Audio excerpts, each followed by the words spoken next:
Council of State holds last meeting under the present dispensation. Charles encomiums on President Goodluck Jonathan for exemplary leadership. You can hardly notice the tension that was there before the election. And we hope that this convention and this tradition that we have established will continue in our subsequent elections. President Jonathan confirms appointment of Solomon Arase as Substantive Inspector General of Police.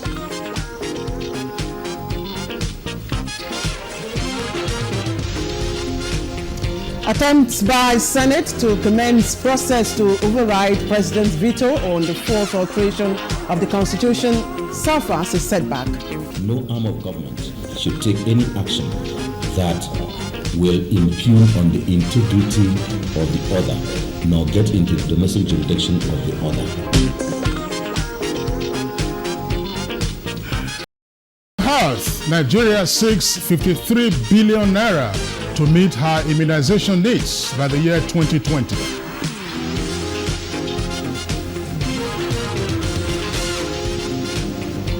And Good Morning Nigeria focuses on state houses of assembly, lawmaking institutions with legitimacy and respect, or mere appendages of state government houses or governors.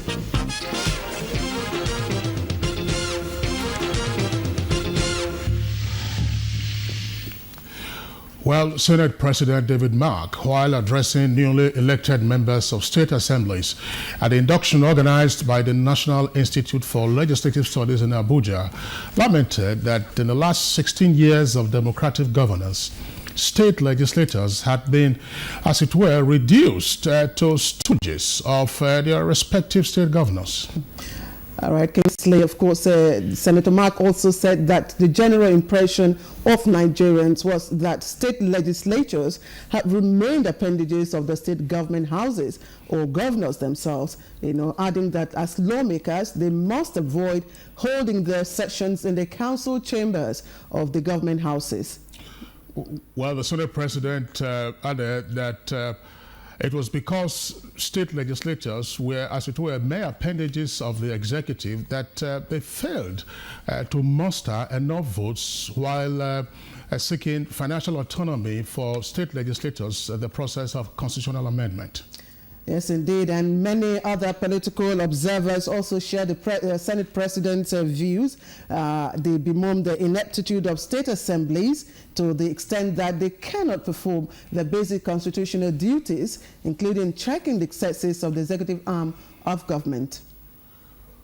Well, by their constitutional roles, state assemblies are to articulate the yearnings of the people in the form of laws for the executive arm to implement. But the overbearing influence of most, if not all, state governance also militates against the performance of the legislature. All right, the belief or the common view is that the doctrine of separation of powers enshrined in the amended 1999 Constitution, however, only exists on paper, as the state legislatures have become mere extensions of the executive arm of government in their respective states.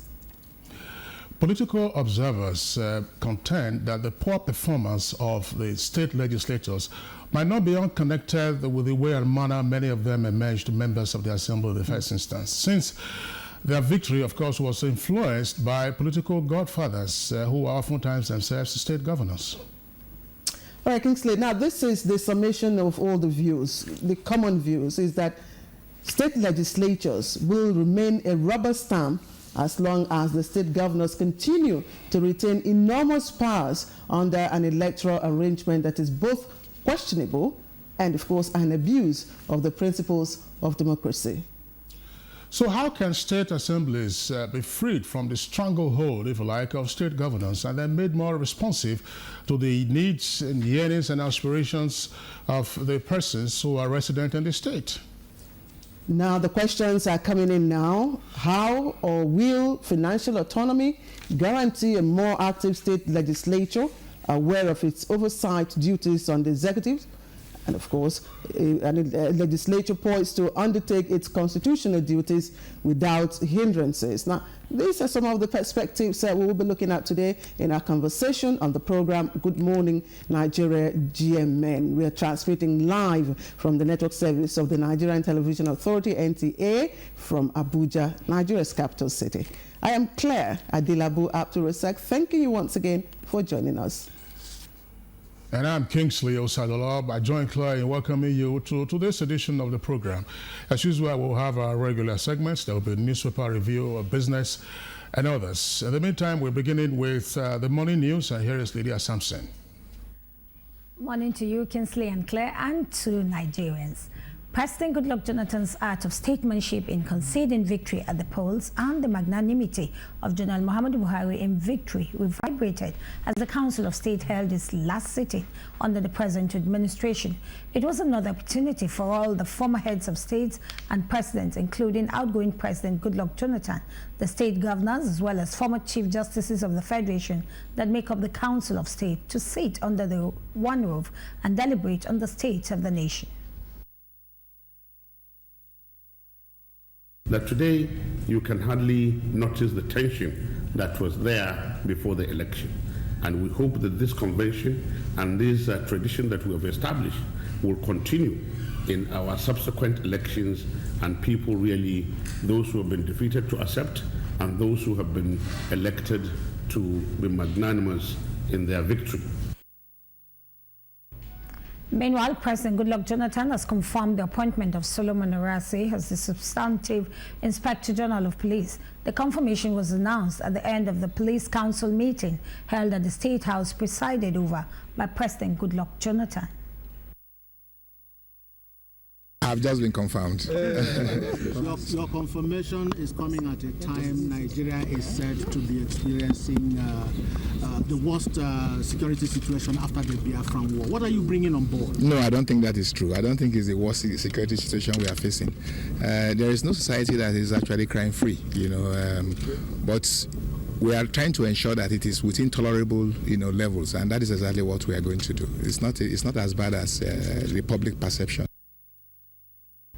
Attempts by the Senate to commence the process of overriding the veto of the President on the Fourth Alteration Act of the 1999 Constitution at Tuesday's plenary has suffered a setback. This indication came to light when senators resolved at the session to defer the first reading of the bill as planned without any further explanations. The implication is that the bill is before us, one, and two, it's in fulfillment of our rules. We make the laws that the executive is supposed to enforce, and the judiciary is supposed to interpret the laws. No arm of government should take any action that will impugn on the integrity of the other, nor get into the domestic jurisdiction of the other. We are going to do some closed door sessions so that some of us who are not lawyers will now understand more of the implications of it legally. But for us, we believe we are working for Nigerians, and I think somebody should not stop us from working for the interests of Nigeria. I think the court is not even right in even asking us to maintain status quo. Let them allow us to finish. If the executive thinks that what we have done is not the right thing, we should now approach the judiciary. We are determined to do our job, and we must do our job. Still from the National Assembly, the House of Representatives has approved the recommendations of its committees on agriculture and justice on a bill which seeks to provide for private sector participation and promotion of commercial agriculture. The lawmakers also considered and approved the report from the committees on education and justice to amend Tetfon Act to provide for Nigerian law school. One of the major problems in this country that constitutes a cog in the wheel of successful agricultural production in this country is lack of modern machinery and technology. The body can now look at those areas. Is in sharp conflict with the powers given to Standard Organization of Nigeria. We are trying to separate it. We are able to understand that the board shall establish a system of cooperation with Standard Organization.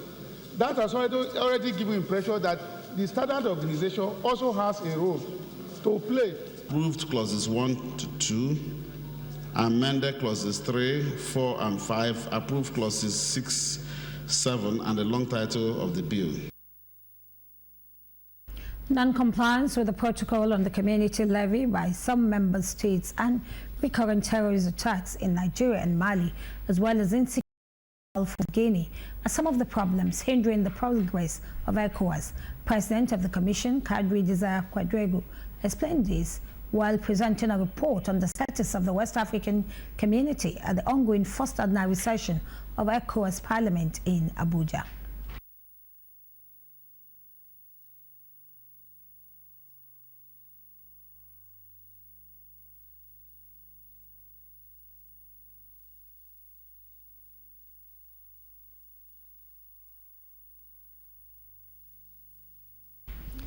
Africa is the world's top producer of numerous mineral commodities, but most of the countries still lack systematic geological mapping, which could bring about greater resource-based development and industrialization. To strategize for radical change in the extractive industry, more than 50 national negotiators and facilitators have advocated implementation of the 2009 African Mining Vision.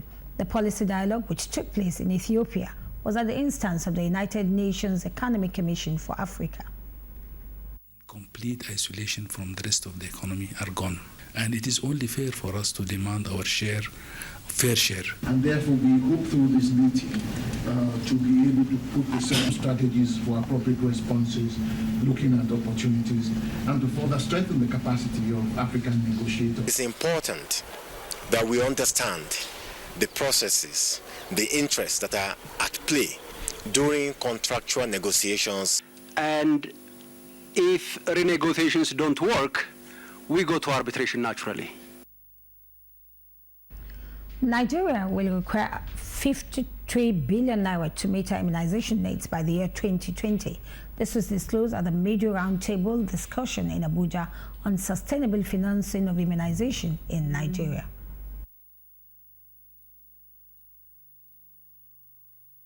The Abuja Declaration requires that 15% of budget should be for health.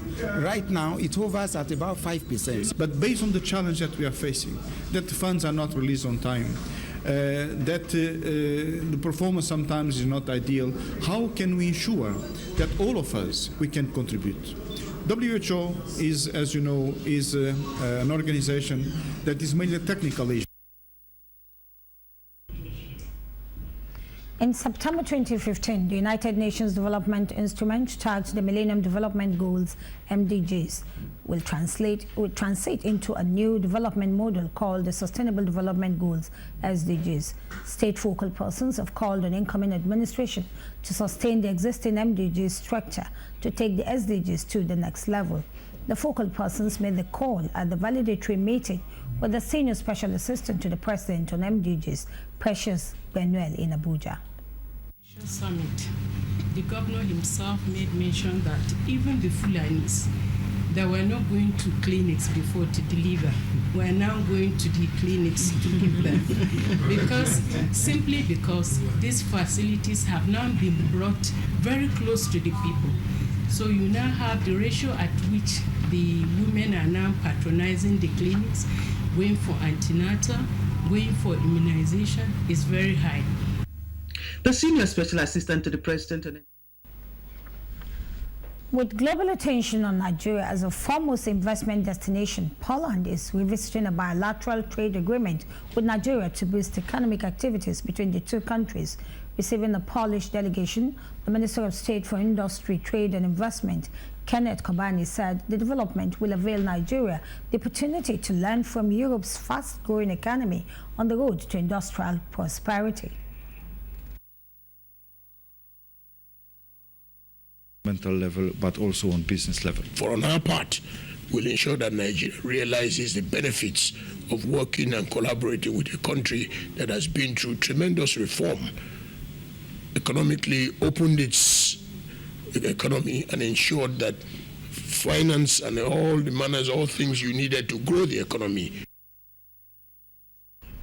Ahead of the 8th African First Ladies Peace Mission Summit scheduled for the 15th of May in Abuja, the First Lady and President of the Peace Mission, Dame Patience Jonathan, has asked Nigerians to accord the visiting First Ladies and members of their delegation a warm reception. In a statement, the First Lady explained that the emergency summit was earlier scheduled at the last Executive Bureau meeting of the body in Pretoria, South Africa in 2014, where it was agreed that the 8th summit will hold in Abuja in July 2015, but the current situation demands an emergency meeting for her to properly hand over. She explained that the tenure of the President of the African First Ladies Peace Mission, which she holds, is for a period of 2 years. She advised Nigerians to avoid insinuations that the emergency summit has any ulterior motive, as it is being organized according to the internal regulations of the Peace Summit.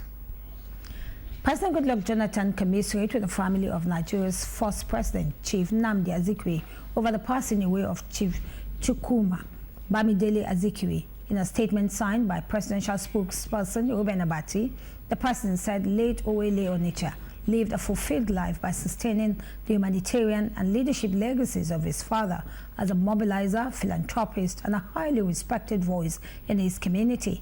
In a related development, the President-elect Muhammadu Buhari described the death of Ambassador Chukwuma Bamidele Azikiwe as a sad development and an exit of a great Nigerian who was brought up in the best tradition of national unity and genuine African values. In a statement by Director of Media, APC Presidential Campaign, Garba Shehu quotes General Buhari as saying that with the demise of the Owele, he had lost a friend who cared for him and often found time to visit at home in Kaduna. And that rounds up the news this morning. Is back to Claire and Kingsley standing by for Good Morning Nigeria. All right, many thanks to you, Lydia Sampson, of course, just back from Houston. Thank you. Now, let me hint you on what to expect in the business news package this morning. Rice importation quota, we hear, of course, has been unveiled for 2015. The import target has been reviewed downwards by 200,000 metric tons. Shika Minaye will tell us more about this and other stories trending in the business world.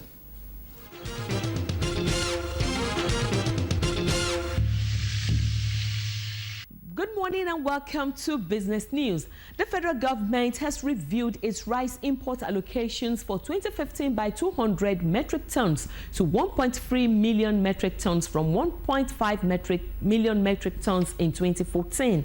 The Minister of Agriculture and Rural Development, Dr. Akinwumi Adesina, in a letter says 1 million metric tons of this quota has been set aside as allocations to existing rice millers, importers, and new investors with approved domestic rice production plants at a preferential levy of 20% and duty of 10%. The letter to the coordinating minister for the economy reads in part that in line with the federal government's policy to ensure self-sufficiency in rice by 2014, domestic rice production and milling operations continue to rise, which has resulted in a reduction in rice requirements of the country. The letter confirmed this year's supply gap is 200 million metric tons lower than 2014, as rice importers with no DRPP will account for the remaining 0.3 million metric tons at the higher levy of 60% and duty of 10%. Under this year's import quota, the Federal Ministry of Agriculture and Rural Development identified 22 companies that will receive quota allocations for 2015 out of the number that was approved last year. In the letter titled Approved List of Companies Allocated Rice Import Quota for April 2015 to March 2016 period, it was stated that certain criteria informed the trimming down of the number of companies from last year's figure to what obtained this year. The Securities and Exchange Commission, SEC, has directed all registered capital market operators to check the current list of capital market operators and formally report any change or changes of status different from what the list contains. All registered capital market operators are directed to check this list and formally report any change or changes of status different from what the list contains, not later than 2 weeks from the notice. And that takes us to stocks report as we look at stocks performance in the capital markets.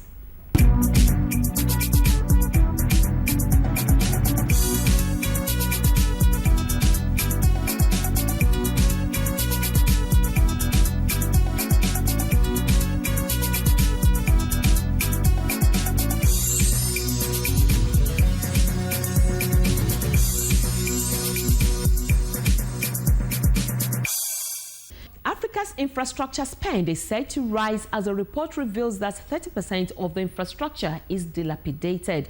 A recent PricewaterhouseCoopers report indicated that West, East and Southern Africa could be spending up to $180 billion on infrastructure by 2025. The report highlights that at least 60 to 70% of that amount is owed to infrastructure in South Africa and Nigeria. The West African country was leading due to the fundamentals of the oil price and Naira shifts being stable despite being presently suppressed. Head of capital projects and infrastructure at PricewaterhouseCoopers, Jonathan Carwood, said that infrastructure outlook will be increasing by 10% per annum, saying there is a great sense of enthusiasm, commitment and willingness to engage in new ideas from government, developers, funders and operators of infrastructure. He said the strong relationship between China and African economies could see the Asian country being a key player in terms of funding, know-how and labor. Shortage of funding, however, came out as the main issue in the PricewaterhouseCoopers survey. Carwood, however, noted that public-private partnership in Africa have an opportunity to grow if the private sector can have an open window of continual opportunities and have governments be an equal player. He emphasized that there are risks that can be better carried out by government and that by allocating all the risks to the private sector pushes prices up and discourages funding. And that's it on Business News. I'm Shikiola Ikpenaye. Thank you very much, Shikiola Ikpenaye, for the business package. And next for us is a review of today's newspapers.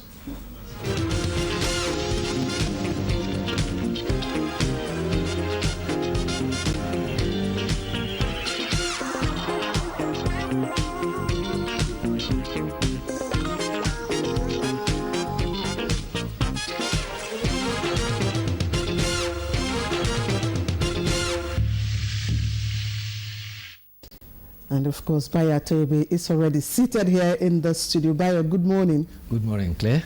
Good morning, Nigeria. Okay, let's begin our review this morning with This Day newspaper. This Day newspaper has above its name flag, Elumelu in White House joins Obama's campaign for entrepreneurs. And lack of quorum foils Senate's veto on constitutional amendment. Details of that are to be found on page 6. Lead story has a headline, Jonathan leads Buhari on Villa tour May 28th. And Council of State ratifies transition program and calls for permanent handover template. From his sick bed, Muazu sues for peace and bars aides from issuing statements. And then, of course, there are other stories inside the paper that you have news stories very quickly on page 51 also of This Day. ASU force removal of Governing Council chairman. And Babalake sues AGF, EFCC for malicious prosecution. And Sunte's doctor, 13 others face probe for negligence and misconduct. These are stories on page 51 from This Day newspaper. Claire? Okay, and all the papers, I'm sure the same thing goes with the ones with Kingsley. I have the picture story, of course, that is occupying the front page. All the papers we have this morning carry that picture. And on the front page of the Guardian newspaper, you find it very conspicuously displayed there. President Goodluck Jonathan, former heads of state, governors, and other members. And this is after the Valedictory Council of State meeting at the State House in Abuja yesterday, and there you see all all the former heads of state, including, of course, the incumbent outgoing and the incoming president-elect, all of them there. Now, Council of State OK's new transition agenda. Now, that's the lead story that follows that picture, and it comes with 2 or 3 riders. Arase confirmed substantive IGP. Jonathan takes Buhari on facility tour on May 28. And NSA briefs Council on security strategy. Those are the riders to that lead story on the front page of The Guardian. There are other trending stories there.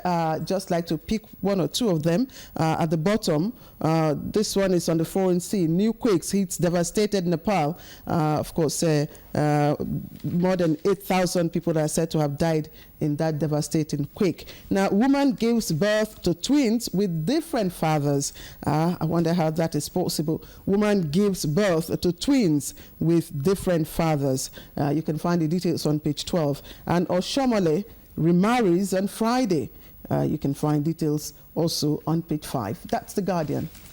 Okay, the next paper for us is Daily Trust. Daily Trust has the following stories on its front page. Controversy over federal government's 24.6 billion naira housing bond.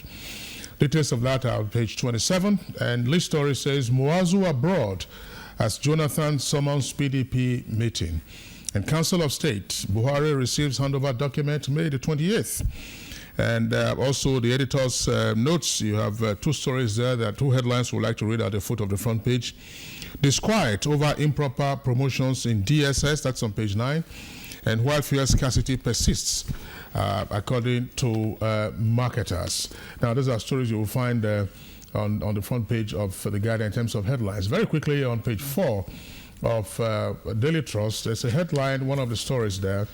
Afe Babalola's firm denies receiving money from Ajudwa. That's on page 4 of Daily Trust. Claire? Okay. Vanguard leads with the story. War over Constitution Amendment. Senate mobilizes against Jonathan. Comes with 2 riders. Alteration bill to pass first reading today. And senators insist on their right to make laws. And that's the picture story I talked about earlier on, also occupying the front page of the Vanguard. It's right there. Trending stories at the bottom. UK general election, regional and popular interests in Nigeria and UK politics. You may want to read that out. And of course, on one of the columnists there has a story, a legacy of incompetence and corruption. It's on page 19. But let me take you just a little above the masthead or below the masthead. Election results. PDP raises alarm over Akwa Ibom, Delta and Rivers. You can find details on page 9. And also there is this write-up on the dynamics of change at the Amici years. Ex-IGP Abba removed for indiscipline in the force. Police Service Commission tells, of course, this is attributed to the Police Service Commission. Details on page 14. Kingsley. Blueprint has a kicker for its lead story. Constitutional amendment. Senate's move to override Jonathan suffers setback. The story is in greater detail on page 6. Council of State, OK's May 28th, we read that earlier. And then North must unite to enjoy change benefits. That's according to Kumasi. Details are to be found on page 14. And Jonathan, Buhari, Atiku, others, Mon Chukuma, Azikiwe, that's on page 5. And Police Council confirms Arase as substantive IGP, that's Inspector General of Police. Of course, there are other stories you would find inside the pages of the paper. Let's just go very quickly to page 4 of Blueprint. Page 4 of Blueprint. There's a story there. I'm not skimming Aisha Buhari out of AFLPM leadership. That's according to Patience Jonathan. AFS stands for Africa First Ladies Peace Mission. I'm not skimming Aisha Buhari out of AFLPM leadership, says Patience Jonathan. And then on page 5, we also have PDP crisis. Muazu begs stakeholders. And of course, by the time you go to page 7, there's another story there. NAF acquires sophisticated aircraft to protect Nigeria. Claire? We take The Nation next, and The Nation has the lead story. Buhari to get Jonathan's handover notes May 28th. And it has a rider, Council of State, OK's transition program. And of course, the picture story of the former heads of state attending the Council of State meeting in Abuja yesterday. You find the stories there. All right, let's just take you just below the masthead. Senate in final battle with President, also trending on the front page. 5 banks lose 312 million naira to CBN's sanctions. And other trending stories at above the masthead. Council approves Arase as IGP. And President Buhari orders Mon Zik's first son, Islamic Council to Senate, reject Jonathan's list. APC will retrieve stolen money, and this is coming from RFI. NDIC sues Okukwe others over 34 billion naira debt. Last paper I'll be taking a look at will be the Nigerian pilot. Nigerian pilot, just below the name flag. Federal government confirms Arase IGP, explains Abbas sack. That's on page 6. Now, NIMC staff shut down offices over labor dispute. That's on page 6. NIMC stands for the National Identity Management Commission. The staff have shut down offices over labor dispute. And then straight on to the middle of the front page, Senate presidency, Southwest APC, PDP senators tackle Tinubu. That's on page 6. And then at the foot of the front page, there are a number of promotional headlines there. Amadou Ali's son rearranged over 4.5 billion naira subsidy fraud. Details on page 5. Fire victims shot bank over unpaid compensation, page 41. And on page 11, Buhari to tour Villa and collects handover notes May 28th. Muazu begs PDP members, cautions 8, that's on page 7. And Senate passes tobacco control bill, that's on page 8. Claire? Okay, the last paper I have, Kingsley, before we bring in bio, is the leadership. And the leadership has the lead story on paid salaries, court phrases, Plateau, Benue accounts. You can find details on page 5. And just below the masthead, additional lists, priorities if elected AFDB president. And of course, just one story I'd like to point out to Kingsley and Bayo. It's this one on page 11 of the leadership, and it says ex-militants want speakership position for South. All right. Bayo. Thanks, Kingsley. Let me draw your attention to this human interest story. Fate sometimes can be very cruel.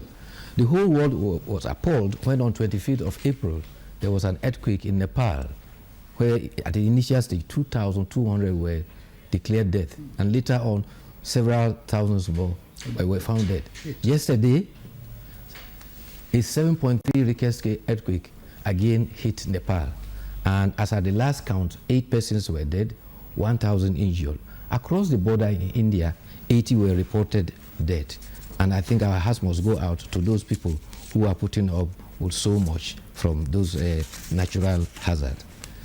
By the time the next National Council of State convenes in Abuja, there will be a reversal of roles. The President Goodluck Jonathan, who presided over what was probably the valedictory session of the National Council of State, would have become a member. And the president-elect, who attended yesterday as a member, would then be the presiding chairman. The Council of State yesterday met and become a double member. The Council of State yesterday met with all existing former heads of state and government in attendance. State governments too were attended, and 4 deputy governors had to sit in for their principal. The National Council of State is the highest advisory body to government. But 2 key pronouncements came from that. 22nd of May is to kick off the actual transition program. And also attention was drawn to the clashes and the death that is occurring in Plateau states. Council advised that something has to be done very quickly to arrest them. Already, 7 local governments in Plateau have been placed on their curfew. Also yesterday, the Police Council met. It was also presided over by President Goodluck Jonathan and confirmed the appointment of Solomon Arase as the Inspector General of Police. Upon confirmation, the IGRIC says, "To my men, their welfare will be number one." This, he says, is how he will motivate the force.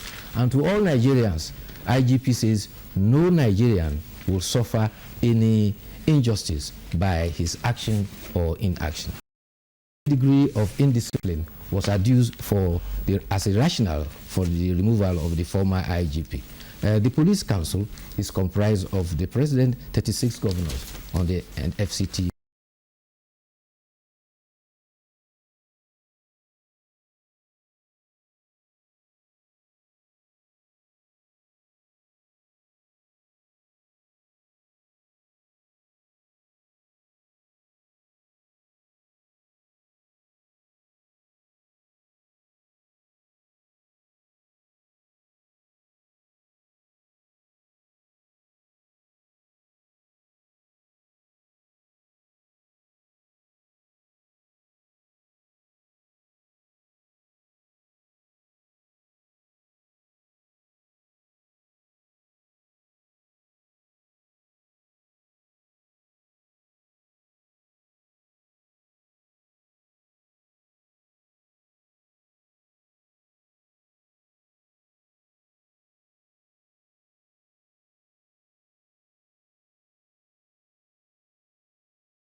doctrine of separation of powers, you have the legislature, the executive, and the judiciary. Now, at the national level, we have seen this play out considerably so, but at the state level, and that's the concern, it would appear that legislative and executive powers are almost invariably fused into one hand, namely the hand of the state governor. And this is a matter for concern. Here is Omini Odein with a background report that tells us why this is so and how we can walk ourselves and the nation out of this maze. Authorities confirm that the legislature is the distinctive mark of a country's sovereignty and that the sovereign power of the state rests largely with the organ which has the mandate to make laws by legislation and issue commands in the form of legislations which are binding on the states. It is the organ of government where the public sees democracy in action depicted by debates, constitutional motions, resolutions, and bills. That is why the legislature is the #1 arm of government in democratic states. Besides the National Assembly in Nigeria, the low esteem which the state houses of assembly presents, experts say, is not as a result of lack of legislative knowledge, but an exhibition of negative values and vices which are grossly against the interest of the constituents they are elected to make laws for public good. The doctrine of separation of powers hinges on the independent execution of constitutional functions by the arms of government without interference or control or domination by one on the other. The general impression is that the state legislatures have remained an appendage of the government houses or the governors. I recall that when the first constitutional amendment was done, the state assemblies did not have the political courage to muster enough votes for their financial autonomy. The way to go is for us to follow strictly our rules. Our rules guide us and tells us what we need to do at every point in time. That is the Bible of the legislature. Let you not be tempted any further to take the laws into your hands unjustifiably to satisfy anyone's cause. We need to strengthen the institution of the legislature for our own good. As enshrined in the Constitution, the role played by the National Assembly is what the state houses of assemblies carry out at the state level, but a lot of conspicuous deviation is observed lately due to undue interference by the state governors. What could be responsible for this trend is what is pregnant for answers and will be the basis of the discourse and possibly the way forward. As the grounds are being prepared for the incoming dispensation for the state houses of assemblies in the country, the picture might just be different or a lot clearer. We are taught how to legislate when we get to our state. We are taught how to relate with the governor and how to relate with people. When I get back to Imo State, I will see what laws we have in the books, see whether some can be repealed, see whether some can be amended, and then I have some fresh ideas which I hope I'll get the opportunity to introduce. Experience shows that Nigerian politicians usually will harp on inadequacies of the laws to further their personal interest, but that is not the problem. Stakeholders argue that the problem is with the implementation of provisions of the Constitution, and this is the concern of all. And if things are put in their right perspectives, Nigeria, they suggest, will be the better for it, being a democracy that leans on the rule of law.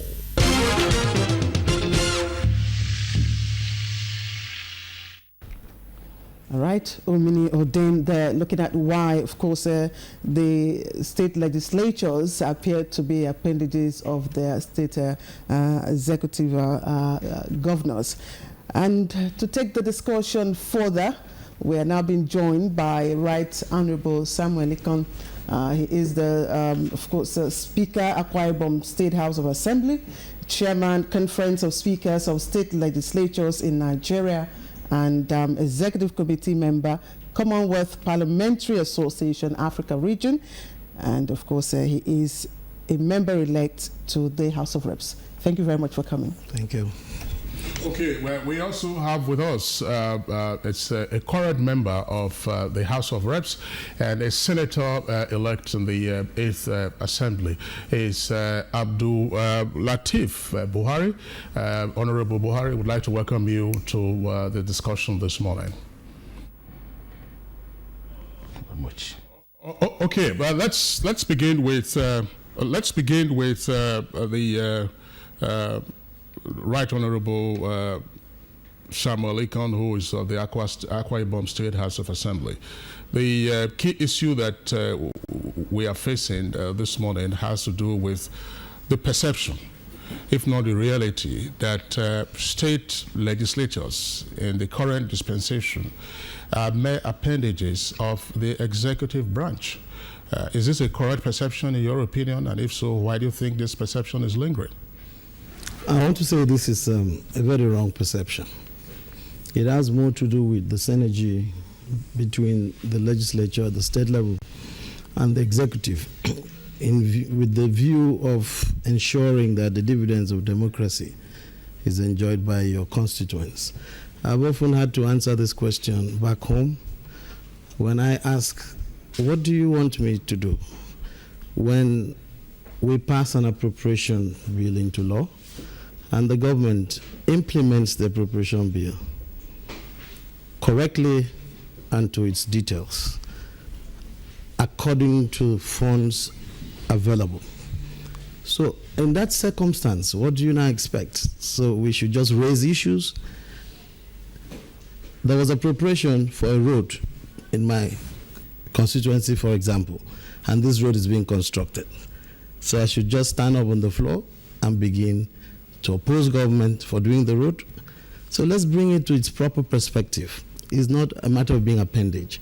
Has anyone had time to look at the fine details of the laws we've passed?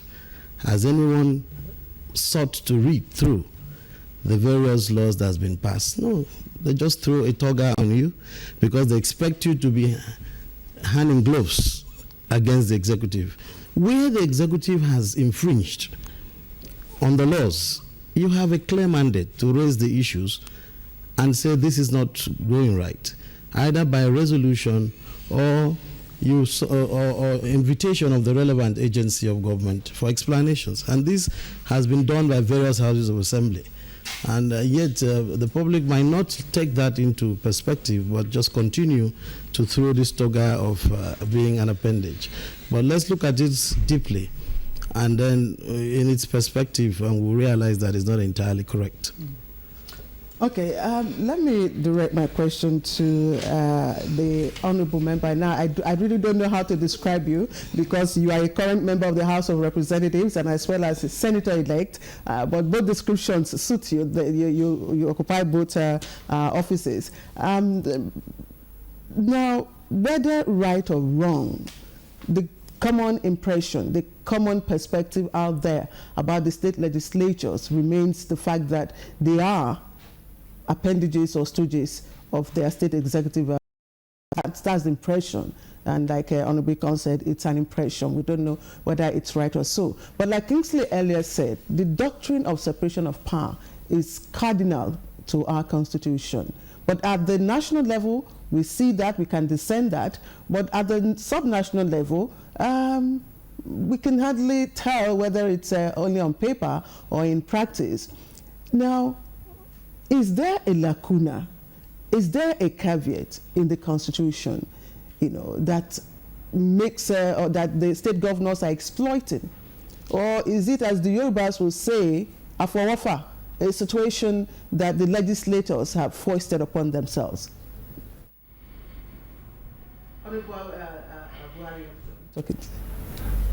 No.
because why they speak Yoruba on that day. So you see everybody contributing.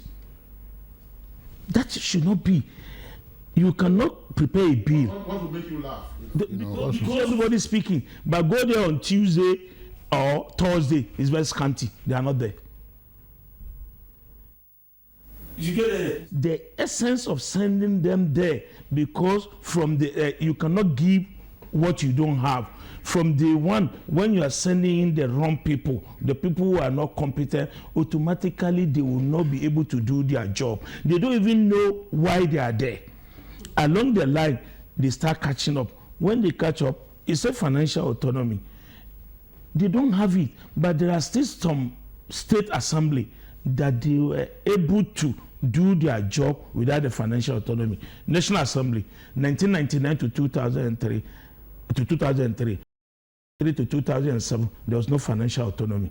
In fact, the toughest, that was the time we have the toughest and the most difficult president, President Obasanjo. They survived. They were, look at Chukwu Okadibo. There was a time in 1999, I think we have about 4 or 5 Senate presidents, Chukwu Okadibo, Ewerem, Wabara, Pius Hayim. The moment you didn't told the lie, before you realize you are impeached. All right, Honorable Buhari, thank you. Let me return back to Honorable Ikom. Honorable Ikom, Honorable Buhari just said it. He also, talked about it. To whom Kingsley asked the question: to whom do the state legislatures owe their allegiance? Now, there's a trending scenario, and this played out particularly, I think, before and after the April and March elections, a scenario where you find members of the state legislatures threatening to impeach their state executives or vice versa. Now, to what extent can state legislatures play the ostrich or omega twist and begin to call the bluff of their state executives?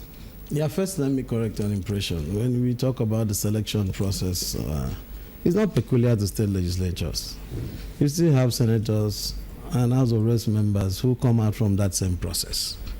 But like I said, it has to do with the individual. You must know why you are there. You must know that you owe your allegiance to the people, because increasingly, as our democracy grows, the people are taking responsibility. The people are now having a voice.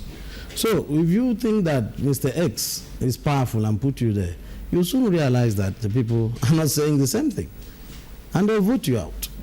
And we've seen this even in the last elections. So you don't need anybody to tell you that you must put your allegiance to the people and represent. Assembly, when I came on board as Speaker, I christened it the People's Assembly. And we owe our allegiance to the people. And we've reflected this in all our actions, in the laws we passed, and engaged the people. Ever since my state assembly started, this justice set that I'm Speaker, we've had more public hearings than ever in the life of the assembly, because we're engaging the people, we're bringing them into what we're doing to be part and parcel of what we're doing. So no matter where you came from, no matter how you got there, you just have to know that it is about the people, and things have changed. We've done 16 years now and going. So it's not the same thing, same scenario that you had in 99, 2003 that you have today. People are getting increasingly involved in the decision process. The awareness level is very high. People are looking at what you're doing. What contributions are you making? What have you been able to attract to the constituency? Issues are beginning to be the fulcrum of reasoning. So it's not more a matter of one person sitting down to say, 5 of you will go to the House of Assembly. It doesn't work that way anymore. Okay, well thanks for that view, except that, you said, look, if you are in the House and you are pandering to interests other than the people's interest, then at the next election you'll be voted out. But the issue is that during the pendency of your membership, you would not have acted in tandem with the wishes of the people. But I would like you to respond to this, because in the examples you cited, using your state, I'm not saying that you use your state in all cases to illustrate the challenges that state legislators are facing. There is the view that local governments under the current dispensation are also not working. You have local governments that have become appendages of state governors, and state lawmakers who ordinarily should see to the effective functioning of local councils cannot rise to this challenge, again because they are in different pockets of the state government. Again, I say that is perception. Why have you not talked of what River State House of Assembly did a few days ago? It's just that you don't expect us to call a press briefing each time we do something and say, this is what we've done, this is what. Just pay more attention. You see, the National Assembly, probably because it is at the federal level, is at the spotlight. And this is at 36 states that you can't really go around and put the torchlight on them and have one. But I want to assure you that the House of Assembly are doing their job. That does not also say that we don't have our disappointments. I feel personally disappointed. People that send them, who should know that what they've done is wrong and you didn't send them to go and do that. So we must understand that we have our issues. That's why I said it's not a 100% okay situation. We have our issues, at times very embarrassing. Because like I said, you already know you cannot walk outside the chambers, you cannot do certain things outside the chambers, and you still go and sit down and do that. And look at how fun it is. After that event, the House... Safe from germs.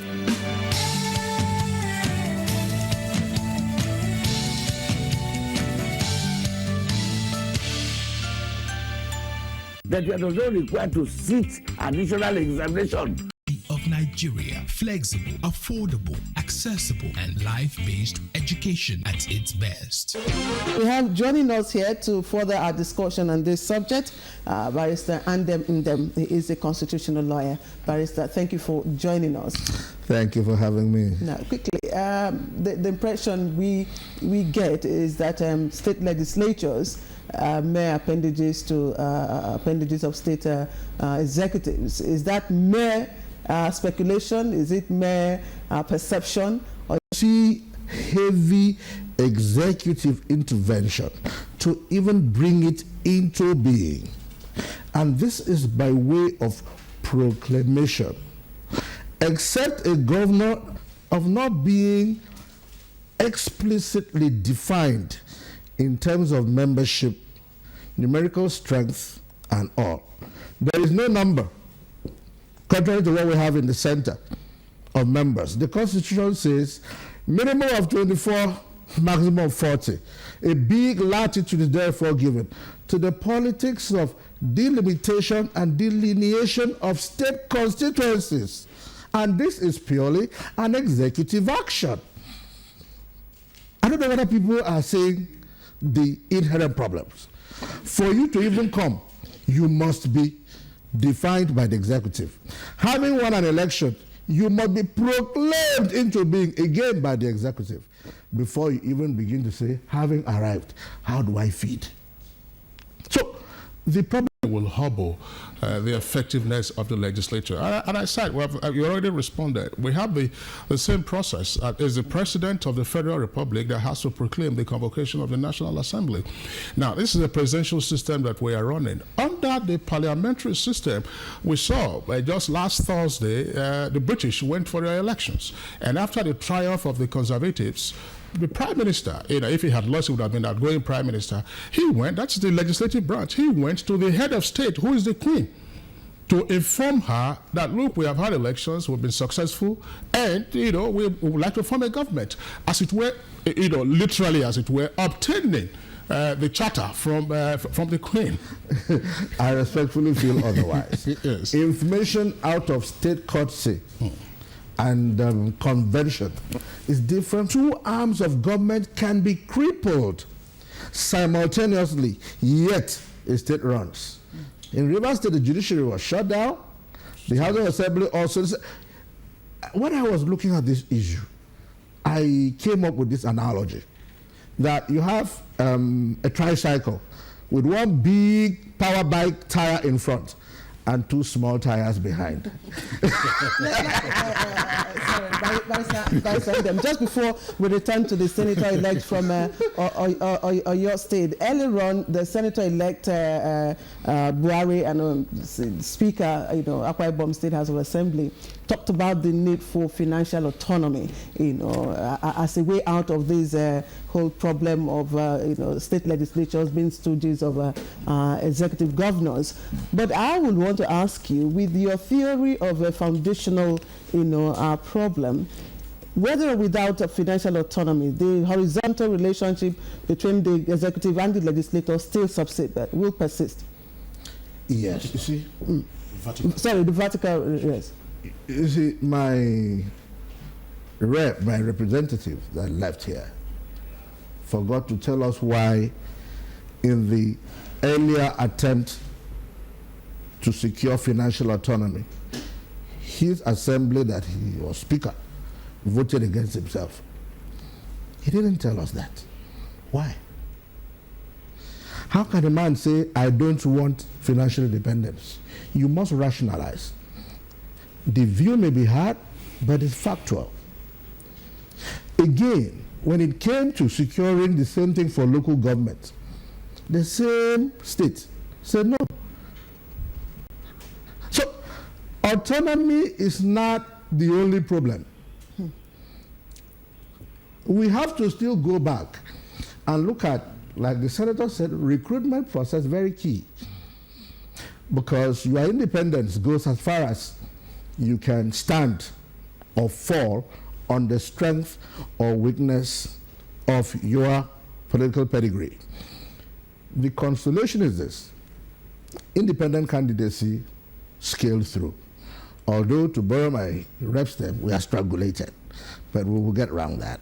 So if the day comes where a strong candidate in the community can stand as an independent candidate without the need for a political party sponsorship, consequently devoid of interference from godfather or godmother or god auntie or whatever, and get to the house, then you can expect a little bit more of frank and independent legislative work.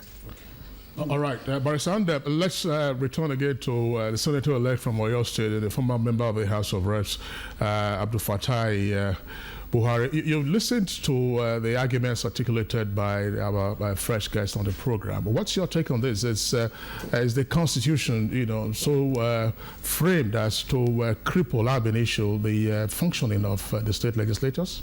With respect to Barrister Indem, I absolutely disagree with him in terms of the proclamation. It's just like saying that immediately there is an election, the president and the state governors, they can never take the office except the CJ of the state or the CJ of the federation. They have to swear them in before they become the president. It's the role and it's the constitution.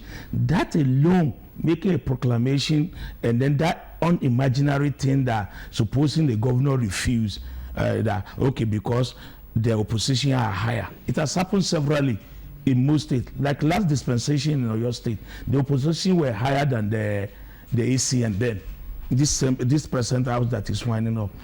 Well, at the 21st century, nobody, there are some certain things that is called reasoning. The moment a governor said, because of my own selfish interest, or the president, I'm not going to do this, then that person needs to be practical. Because we are talking of the Constitution of the Federation. He can't even stand it. He can't stand the test of time. It's just like the CJ saying, I won't swear in the president, or I won't swear in the governor. You're suggesting, therefore, that this is not a discretionary power. It's an imperative duty. Exactly. It's just like, let me give you an example, just like the House, either the State Assembly or the National Assembly passing a law, and the president refused to assent, or the governor refused to assent. There is another aspect of the Constitution that they can use the 2/3 to pass their own law. So it's unheard of. I don't think when he said it, is it possible? Assembly, maybe we need to be doing whatever is called before election. Probably we'll take our governors, our president, or all our members to the hospital and get their mental certificate. Because if that should happen, it's something that will be very, very funny. But I don't think proclamation or no proclamation is one of the reasons why. The foundation is the people. The other time you raise a point, but it has never happened. I've only witnessed it once, and it was in Singapore. That is the process of recall. In advanced democracy is possible when people are fed up with you. Since 1999 to date, I've not even heard of it. In fact, it's an aspect you even forget about, that people have the power. Even the people don't even know they have that power. That when you send somebody somewhere and it's not doing what you ask him to go and do, you have the right to recall him with such a number of people that voted for him within that same constituency or within that same senatorial. They don't even know they have that power. Okay. Senator-elect Buhari, let's also speak to this issue, another issue that is of great concern to many Nigerians, and that is the appeal to the impeachment clause by many state assemblies, to either remove the state governor, or of course change the leadership of the assemblies, as the case may be. Now, in your view, do you think that this might be some form of manipulation at play? Well, if you look at the list of reasons why you can impeach a governor or the president, it is very, very, very straightforward and very tight. It's because of the culture of impunity that we have in this country that you just see people using impeachment as a blackmailing tool. Impeachment is there as a check and balancing, so that the executive will know their bounds, will know their limits, and then the interpretation of the impeachment it lies with the lawyers and the judiciary. We have seen it in this country where a governor was impeached, and then the Supreme Court finds that, look, this is madness, this is crazy. 10 people cannot impeach a governor, or a thug from the district cannot impeach a governor, say, I impeach him. And the governor was returned. It is the beauty of democracy. It is really a beauty of democracy. That's why I said the impeachment just serves as a check and balance. It's just like oversight function. It serves as a check and balancing to the executive. But unfortunately, I think we need reorientation. Like former speaker said before he left, if you look at it from 1999 to date, we are improving. We are improving. Even the electorate, we are improving from option A4 to card reader. We are improving. One day we'll reach there. Abdul Fatai, I was just wondering, let's start, Barrister Andem. Let us assume, for the purposes of this conversation, that we deal with that foundational problem of proclamation. To say, by some fictional process, we now say, okay, now the executive will no longer proclaim the convocation of the legislature, or let the outgoing speaker, who doesn't have to exercise any discretionary power in this business, swear in, proclaim and swear in the incoming members, will take care of that problem. Will that on its own lead to an independent legislature that actually performs its function of checks and balances? No. It's going to be a hodgepodge of several options to achieve total independence. When you clear threshold issues, and let me give you an example. In the appointment of judges, I've moved to another arm of government. Yes. The National Judicial Council ensures that before you can appoint a judge, you must provide for accommodation and official vehicle and other perks in place, physically inspected and confirmed before they can okay your proposition. So when a judge comes in, he does not need to write letter, say, please give me vehicle, or where am I going to stay? So you've cleared, you've insulated, so to say, that kind of interference. Can't we have it in the state? Do you understand me? Can we have it set that as I'm going in, as Mr. Speaker, I don't need to go wait in the waiting room for foundation, accommodation, allowance, vehicle. So immediately you do that, he who pays the piper will naturally, it's natural. It's got nothing to do with the individual. It's not about any state.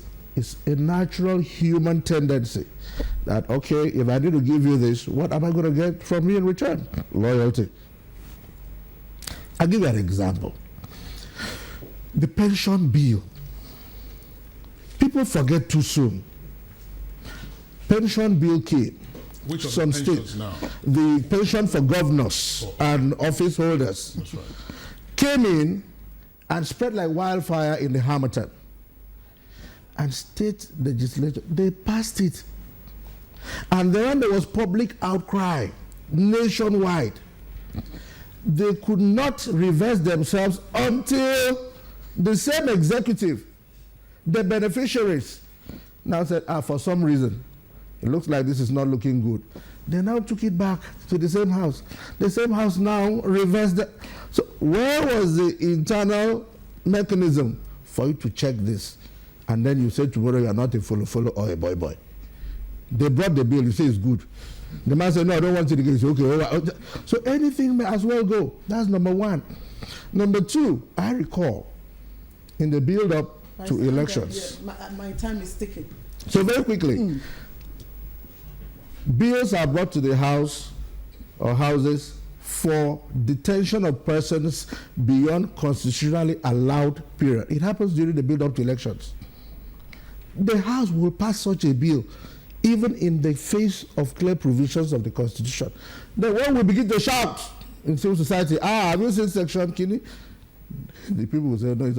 So tell me, how do you tell the people that you are independent? That's okay. Well, on that note, we'd like to thank Barrister Undem for your perspectives. You've raised one of the propositions, aside from the foundational issues you raised, which I disagree with, by the way, and I think our other guest also disagrees with that. But you raised the point to see how does the judiciary insulate itself, particularly with the appointment of judges. Why can't we have similar arrangement in the state legislature? Thank you for your perspective on Good Morning Nigeria today. Thank you for having me. Yeah, we also would like to thank the senator-elect from Oyo State, Honorable Abdul Fatai Buhari. Thank you for the jokes about impeaching and the garrison politics of the past of Oyo State. Thank you for being with us. Welcome. Okay. This is Good Morning Nigeria live on the network service. We going on now to our companion segments, but that will be after this break.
All right, a bit of sports now, just before we go. And Barcelona has secured a place in the 2015 Champions League final. Barcelona won the semi-final battle on 5-3 aggregate, despite a 3-2 second leg loss to Bayern Munich in Germany last night. Musbah Dan Wahab is here with the sports details.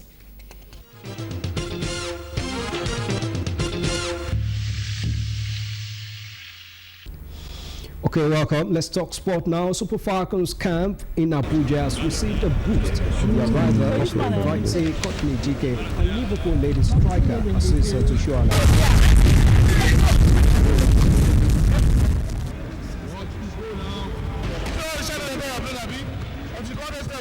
Njike, who plays for Oklahoma State University, was part of the silver-winning Under-20 Falconets to the FIFA Under-20 World Cup in Canada last year.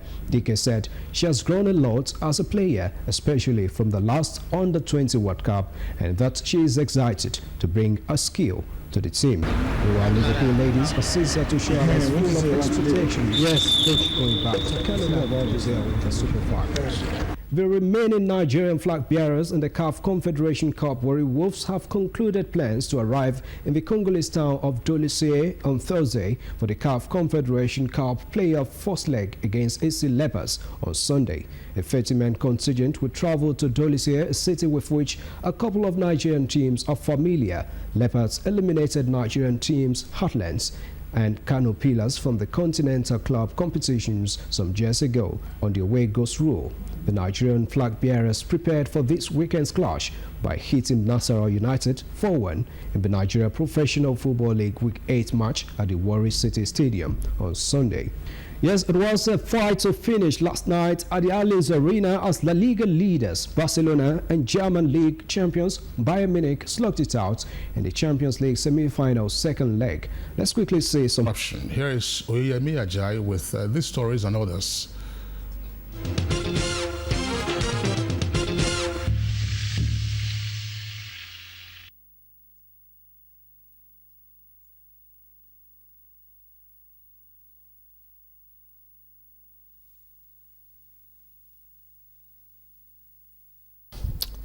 All right, Oyemi Ajayi there couldn't deliver because of some audio prop challenges. All right, we'll move on now. Now, Nigeria's Nollywood industry may be facing the challenge of piracy. It has continued to grow and expand beyond expectations. On arts and entertainment this morning, Ngozi Chude tells us the growing preference of this entertainment industry as against other film industries in Africa, especially Ghana.